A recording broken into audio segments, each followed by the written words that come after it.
नमस्ते दोस्तों और एक नए वीडियो में आप सभी लोगों का फिर से स्वागत है। दोस्तों अगर आप लोग एचडीएफसी बैंक से टू व्हीलर लोन लेना चाहते हैं, एचडीएफसी बैंक से बाइक लोन लेना चाहते हैं तो ये वीडियो आपके लिए। इस वीडियो में मैं आप लोगों को डिटेल में बताऊंगा आप किस तरह से एचडीएफसी बैंक से टू व्हीलर लोन के लिए अप्लाई कर सकते हैं। लोन का ओवरऑल एलिजिबिलिटी क्राइटेरिया क्या रहने वाली है, कौन कौन सी डॉक्यूमेंट्स का यहाँ पे जरूरत होगा, एज लिमिट यहाँ पे क्या रहने वाली है और कितने अमाउंट का आपको यहाँ पे लोन मिल जाएगा। जो भी लोन आप यहाँ पे लेंगे उसका मिनिमम और मैक्सिमम यहाँ पे आप टेन्योर कितने महीने का बना सकते हैं, रेट ऑफ इंटरेस्ट यहाँ पे कितना लगाया जाएगा, ये पूरी तमाम जानकारी दूंगा आज के इस वीडियो में। सो फ्रेंड्स, अगर आप लोग इंटरेस्टेड हो, एचडीएफसी बैंक से टू व्हीलर लोन लेना चाहते हो तो इस वीडियो को ध्यान से अंत तक जरूर देखिएगा।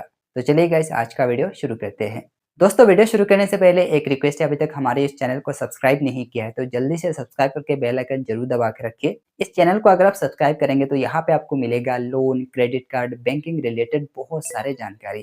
तो चलिए गाइस, जाते हैं स्क्रीन पे दिखाते हैं आपको लोन का डिटेल और अप्लाई करने का A to Z प्रोसेस।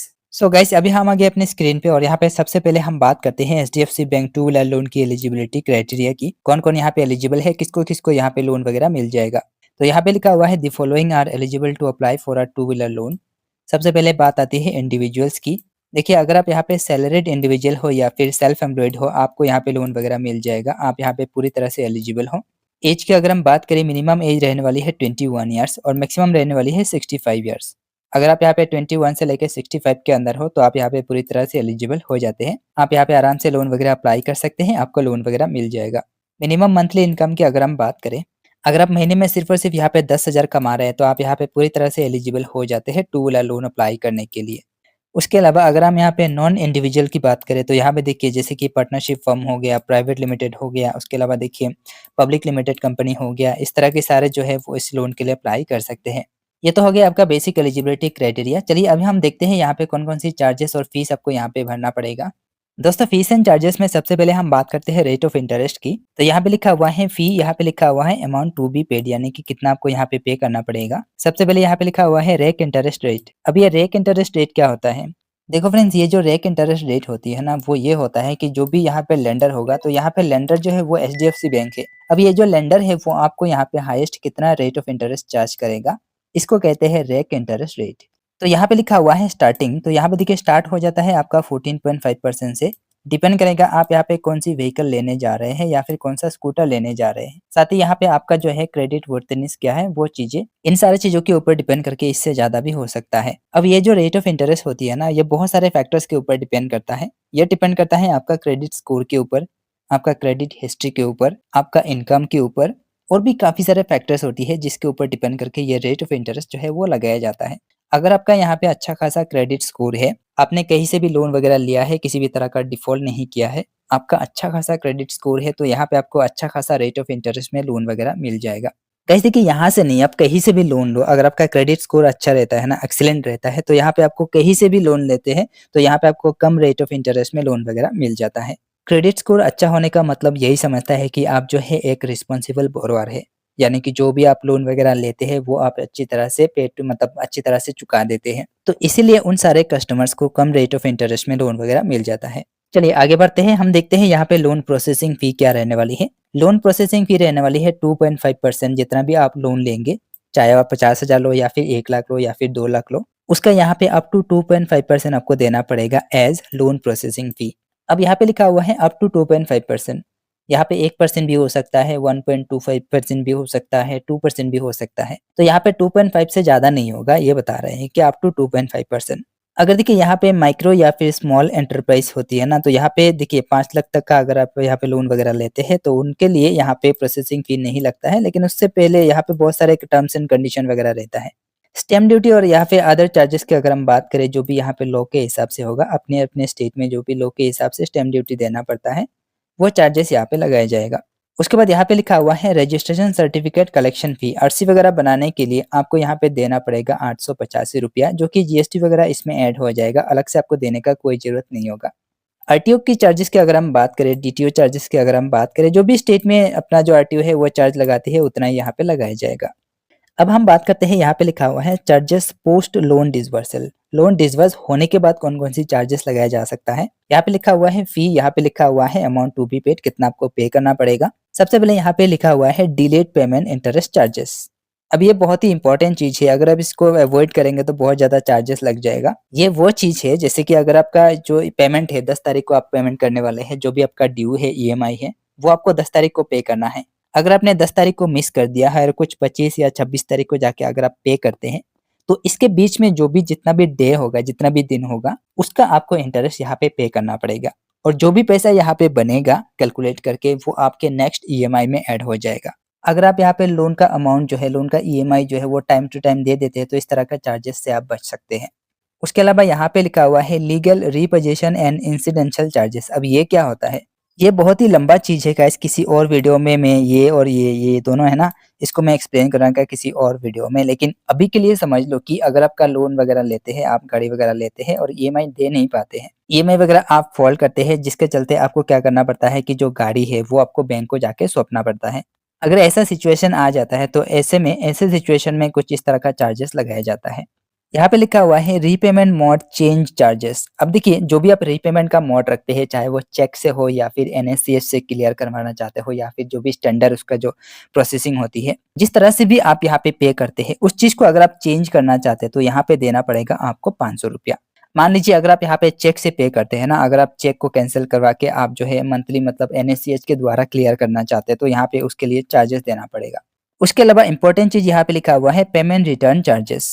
इसको भी समझ लीजिए, ये भी इम्पोर्टेंट है। जैसे कि अगर आप चेक वगैरह से अगर आप पेमेंट करते हैं और अगर आपका चेक जो है बाउंस होता है या फिर मान लीजिए किसी भी तरह की पैसा अकाउंट में नहीं होता है जिसके चलते ये सारी चीजें रिटर्न होता है पेमेंट, ऐसे सिचुएशन में आपको यहाँ पे 450 रुपया चार्ज लगाया जाएगा। बात करें हम लोन कैंसिलेशन चार्जेस की, तो यहाँ पे देखिए लोन कैंसिलेशन का चार्जेस यहाँ पे नील लिखा गया है।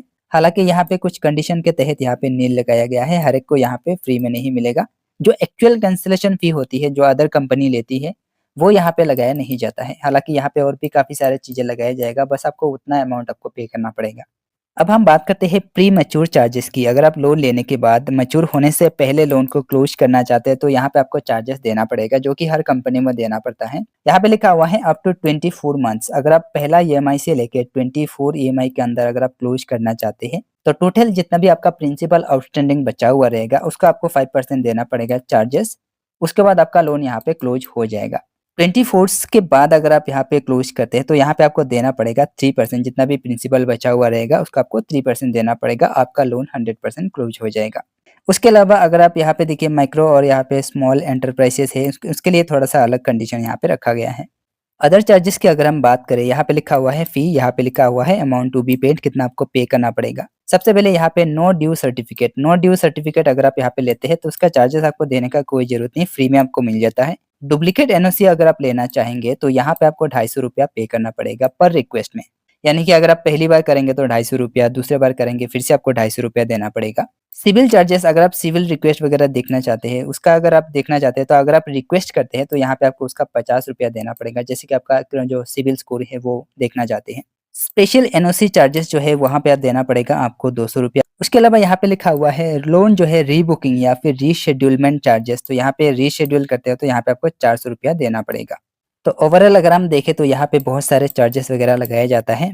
जब भी आप लोन वगैरह अप्लाई करते हैं तो आपको ये सारी चीज़ें ध्यान रखना है और उसके बाद आपको लोन वगैरह अप्लाई करना है। नहीं तो बाद में क्या होगा कि कौन-कौन सी चार्जेस लगाया जाएगा, आप बोलेंगे कि भाई इतना पैसा लग रहा है। वो चीज़ें अगर आपको मालूम हो जाएगा तो आपको पता चल जाएगा ना कि यहाँ पे कौन-कौन सी चार्जेस लगाया जाएगा, बाद में आपका टेंशन भी खत्म हो जाएगा। तो ये चीज़ें जानना भी ज़रूरी है कि कौन-कौन सी चार्जेस यहाँ पे लगाया जाता है। चलिए चार्जेस के बारे में हमने बता दिया है, अभी हम बात करते हैं आपके पास कौन-कौन सी डॉक्यूमेंट्स होनी चाहिए लोन अप्लाई करने के लिए। देखो गाइस, यहाँ पे लोन अप्लाई करने के लिए बेसिक सा जो भी आपका आईडी प्रूफ होता है या फिर जो एड्रेस प्रूफ होता है वही देना पड़ता है, उतना ज़्यादा यहाँ पे ज़रूरत नहीं होता है। आइडेंटिटी प्रूफ में आप बहुत सारी चीज़ें दे सकते हैं, जैसे कि वोटर आईडी हो गया, परमानेंट ड्राइविंग लाइसेंस हो गया। देखिए परमानेंट जो ड्राइविंग लाइसेंस आप देंगे वो एक्सपायर्ड नहीं होना चाहिए, पासपोर्ट देना पड़ेगा, पासपोर्ट देंगे तो भी वो भी यहाँ पे एक्सपायर्ड नहीं होना चाहिए, इनमें से कोई भी आप दे सकते हैं। आधार कार्ड का यहाँ पे पोजेसन प्रूफ के लिए आप यहाँ पे ई आधार कार्ड का यहाँ पे एक कॉपी दे सकते हैं, जो कि 30 दिन से कम मतलब पुराना नहीं होनी चाहिए। तो इनमें से आप कोई भी चीज़ दे सकते हैं आइडेंटिटी प्रूफ के लिए। एड्रेस प्रूफ की अगर हम बात करें, जैसे कि यूटिलिटी बिल हो गया, फ्लैट मेंटेनेंस बिल्स हो गया, टेलीफ़ोन का बिल हो गया, इस तरह का चीज़ें, जैसे कि गैस का मतलब ये बिल हो गया, जो भी वाउचर वगैरह होता है, ये सारी चीज़ें देंगे तो यहाँ पे हो जाएगा आपका एड्रेस प्रूफ। इनमें से कोई भी आप दे सकते हैं, जैसे कि प्रॉपर्टी का या फिर जो टैक्स का रिसीप्ट होता है वो भी आप दे सकते हैं। इनकम प्रूफ की अगर हम बात करें, यहाँ पे लिखा हुआ है इनकम प्रूफ, यहाँ पे देना पड़ेगा आपका यहाँ पे 3 महीने का बैंक स्टेटमेंट आपको देना पड़ेगा। Latest ITR for self employed. अगर आप यहाँ पे सेल्फ एम्प्लॉयड हो तो यहाँ पे जो भी आपने लेटेस्ट आईटीआर फाइल किया है उसका आपको कॉपी देना पड़ेगा। 3 मंथ का यहाँ पे सैलरी स्लिप देना पड़ेगा, साथ ही आपको फॉर्म 16 देना पड़ेगा अगर आप यहाँ पे सैलरीड पर्सन हो। साथ ही यहाँ पे 3 महीने का बैंक स्टेटमेंट भी आपको देना पड़ेगा। तो बस कुछ इस तरह का डॉक्यूमेंट अगर आपके पास है तो आप यहाँ पे बहुत ही आसानी से लोन अप्लाई कर सकते हैं। चलिए अभी हम देखते हैं क्या क्या फीचर यहाँ पे रहने वाली है और आपको यहाँ पे कितना टाइम मिल जाता है उसको रीपेमेंट करने के लिए। लोन की फीचर्स की अगर हम बात करें, देखो यहाँ पे लिखा हुआ है 100% डिजिटल प्रोसेस है, डिजिटली आप अप्लाई कर सकते हैं। ईएमआई आप यहाँ पे बहुत कम बना सकते हैं, जैसे कि 1000 में 37 रुपीज तक का बना सकते हैं। लो डाउन पेमेंट, सिर्फ और सिर्फ अगर आप यहाँ पे 1999 डाउन पेमेंट देंगे फिर भी आपको यहाँ पे बाइक वगैरह मिल जाएगा।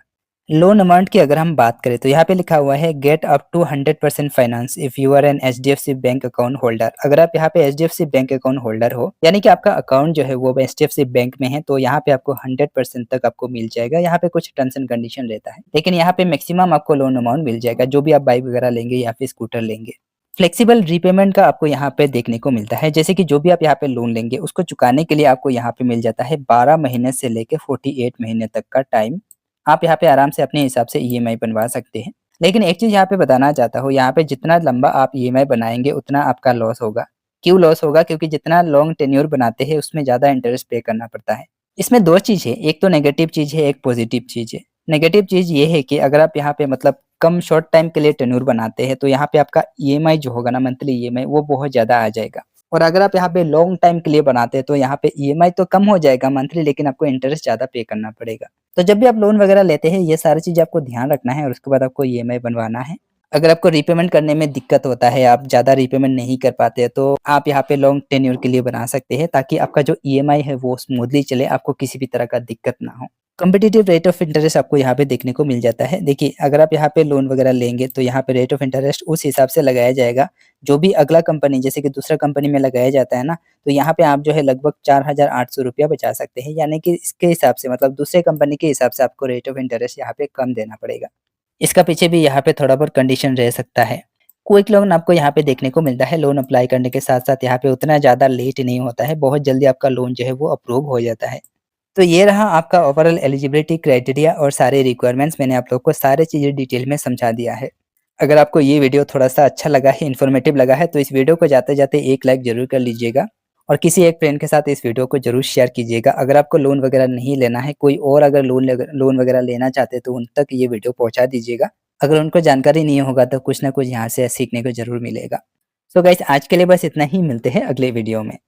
सो गाइस आई होप आपको समझ में आ गया होगा। मैंने आप लोग को डिटेल में बता दिया है कि आप किस तरह से एचडीएफसी बैंक से टू व्हीलर लोन के लिए अप्लाई कर सकते हैं, लोन का एलिजिबिलिटी क्राइटेरिया क्या रहने वाली है। गाइस आज का ये वीडियो, आज का ये इन्फॉर्मेशन कैसा लगा मुझे कमेंट करके जरूर बताइए। वीडियो अगर अच्छा लगा है, हेल्पफुल लगा है, तो इस वीडियो को जाते जाते एक लाइक जरूर कीजिए। और हाँ गाइस, किसी एक फ्रेंड के साथ इस वीडियो को जरूर शेयर कीजिए जो भी टू व्हीलर लोन लेना चाहते हैं। सो गाइस आज के लिए बस इतना ही, मिलते हैं अगले वीडियो में।